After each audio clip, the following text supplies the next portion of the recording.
Howdy! Welcome back to SlydeBytes. If you're not familiar with the channel, this is a bunch of guitar and gear review channel. All the equipment you see on this channel is my own. Nothing is provided to me by any companies or anything like that. It's all my own, things I've acquired over the last 17 years of playing guitar. We're going to talk about something that's been on my mind a lot lately because it's something I've been noticing on a lot of my bolt-on guitars specifically, and it's something that I think is kind of a cause for concern for a lot of people. And I know it is because I've researched it. It's concerned me. I've been on all the forums and like Harmony Central and all those others, digging Reddit even, looking for answers to this. And I want to kind of give my point of view, my thought on it, and some things I've learned and picked up over time of owning guitars like this and looking into it myself.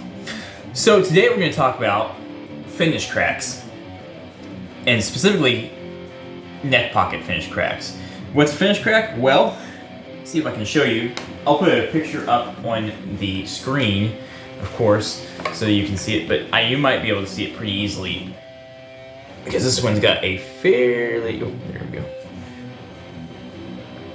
I don't know, maybe this paint job might be a little bit harder to spot it, but this one has two, and one of them is actually fairly severe. I don't know if you can quite catch it on there, but it's right in this area, and you might be able to see it. I can't really tell from we're sitting on the camera and looking at it like that, but anyway, finish cracks are something that are, and again, I will put pictures of these up on the screen up close so you can see what I'm talking about here, because this is something, something to talk about. Finish cracks tend to happen on bolt-on guitars. They can happen on set neck guitars where the body meets the neck, or where the neck meets the body of the guitar.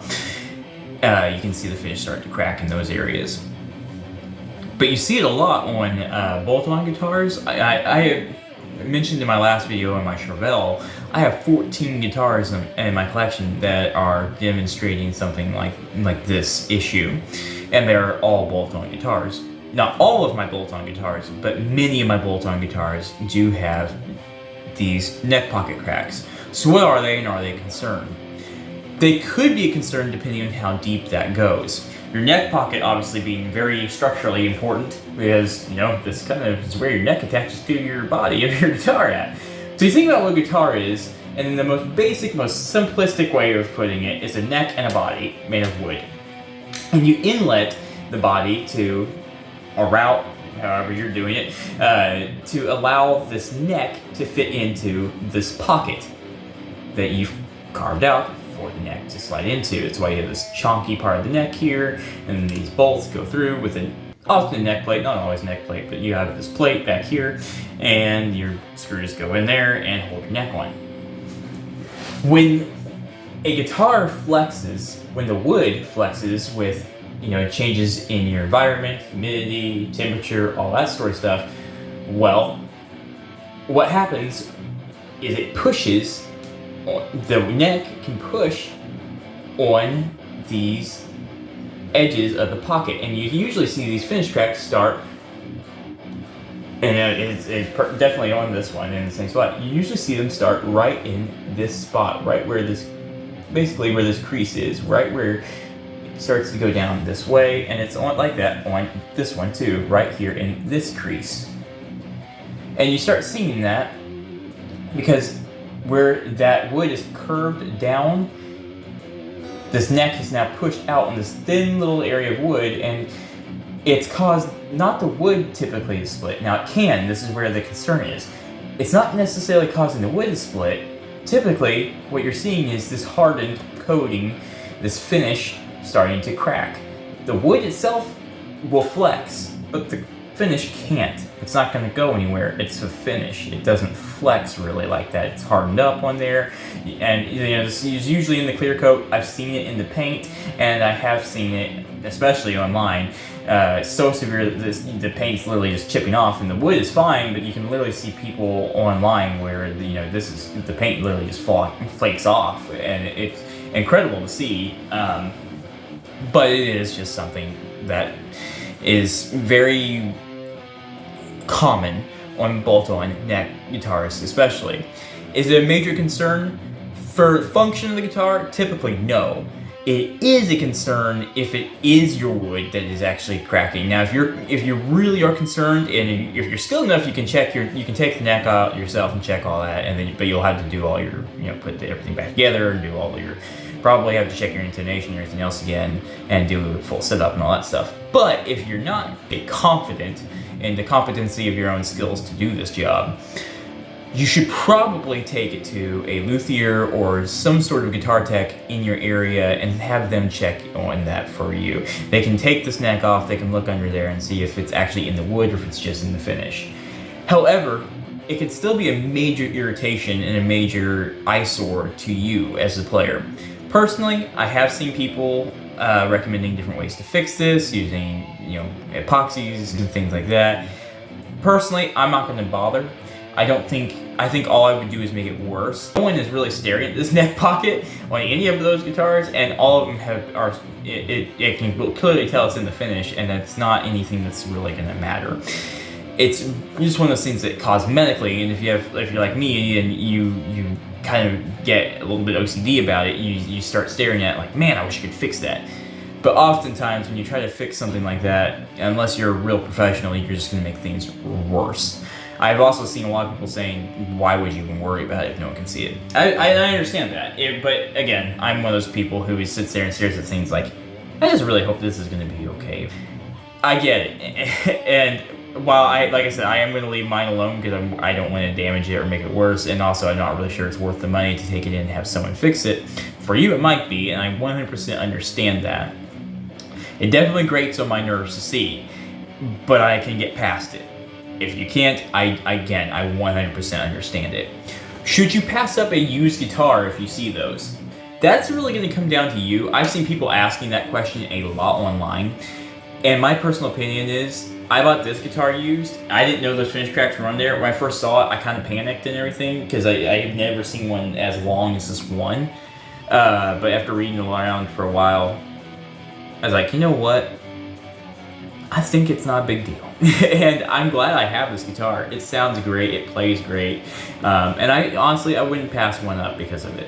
If the paint was already coming off, you might try it or something like that, or if you notice this, you might talk to the seller and see if you can knock the price down a little bit, because it is a little bit of an annoyance and kind of something that, if you're like me, you're going to end up staring at and like, why? But in general, I wouldn't pass up a guitar, especially on a good deal, over something like that. It's really more or less a minor cosmetic issue, but it's not something that is desirable. It's not something that you want, and there is always that looming fear: is it deeper? So we know why that's there. And again, the body could be what flexes. It could be the wood and the neck. It could be the body. It could even be the neck that flexes. Either way, it is just causing this finish, the clear coat, or the paint underneath to crack. With the flexing of this wood as it pushes on it. Again, typically it's not in the wood, so typically okay, but you might want to get that checked out just in case. But I feel like it's something that we should talk about, because I do see it so often. Again, of the 25 to 30 guitars I own, something like that, I don't know the exact number, 14 of them, almost half, have this issue. So again, that's something, it's common enough that I feel like we should talk about it. So why does this happen with Fenders and Squiers and Charvels, and it happened on my Ibanez and so many of my other guitars? Well, I have noticed that the couple guitars that don't have it have very loose neck pockets, where I could actually get a fingernail in here, and the ones that do have it, all of them have a very tight neck pocket, where it's very well fitted, very tightly snugged up and fitted in there. You're not getting even a fingernail's width to get in between that space. Might be good for sustain, and I will say every guitar that I have that on has been they're all like some of my favorite players, which is kind of interesting. I know there used to be a superstition thing where they would say, "Oh, you have that? Well, that's a good guitar," because some guitarists, and the lore of guitar playing would think that means it's a super tight neck pocket, you can have good sustain, good all that. I don't know. All I'm saying is I do know that I prefer a nice tight fitting neck to a neck, or neck join, I should say. personally. I do feel like it probably does translate a little bit better to note and everything transference to the pickups. Fender knew when they were producing these things way back in the day that this was happening. I believe even Leo himself was like, why is this happening? I want to fix this. And there was never really a solid fix. I will say though, 2 bolt-on neck guitars I do own that I've noticed that this is not happening to. And I'm going to show one here. We're going to sit.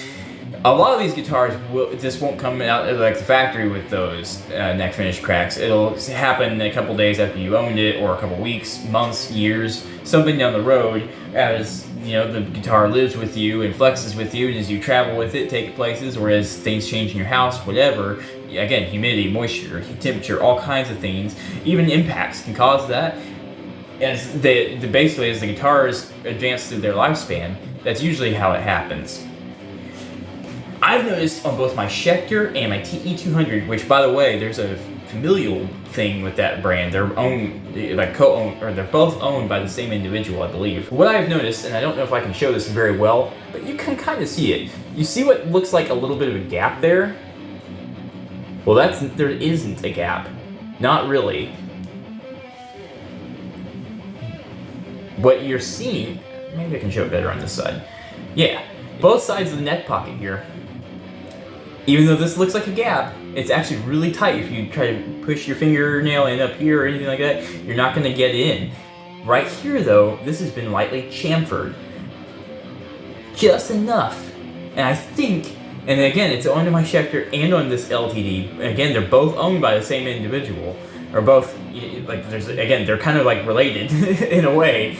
These guitars, neither of them have this finish crack issue. And I think it's because they are doing this little chamfer on either side of this neck pocket. And I think that's allowing the wood to not get pushed or moved too much and force that finish to crack in these pockets, which is ingenious. As someone who works in CNC machining and you see something like that, it really is like, that's so cool, that's a good idea. Again, my Schecter C6 Plus, which is about, anywhere from $350 to $400, and this $500 LTD TE200, back when I got it, I don't know how much they are right now. But this thing, both these guitars are relatively, considered budget guitars, and they have this wonderful recess here, just enough, and they're not getting the finish cracks. That's really cool. I think that might be just the ticket to preventing that. So for all you luthiers or anyone else out there looking at like, well, how do you stop that from happening if it happens so often? I think that might be a part of it. I don't know if that's a permanent thing that would, forever not let that happen, but it does seem to be for the last, little while. I've had both of it. I've had the Schecter for a year and this one, for about 6 months. Neither of them have developed a finish crack.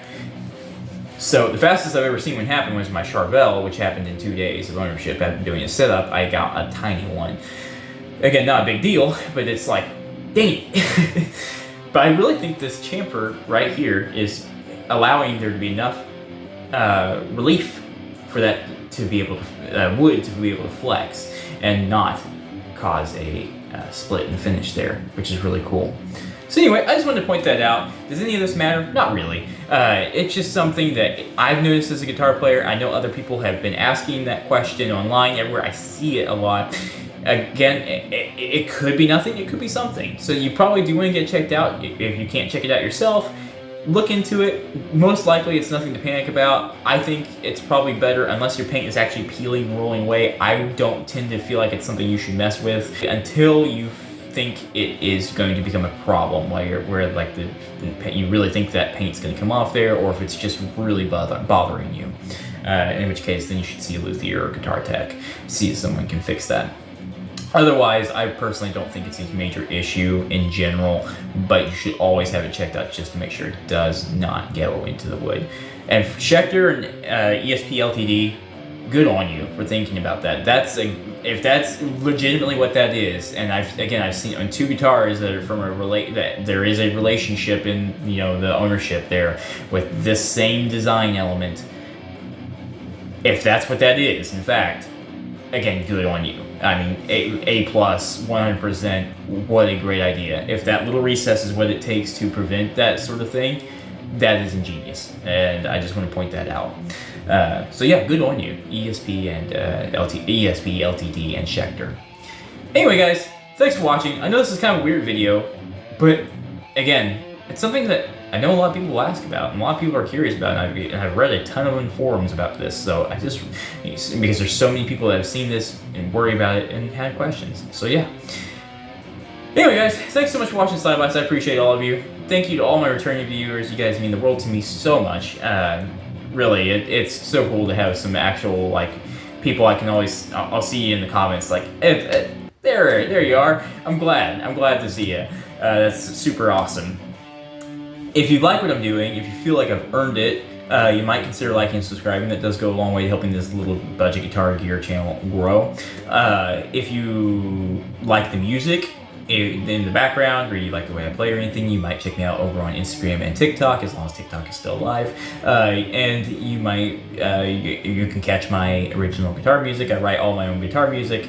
It's all the background music is my own stuff, and the music you see on there is my own music that I have recorded and uploaded over there just for fun. Just be artistic and play guitar, because I love this thing. I love these instruments. Guys, I don't really have anything else for you. Always more content in the works. I'll be back next week with more content, and yeah, keep shredding, partners. Talk to you soon.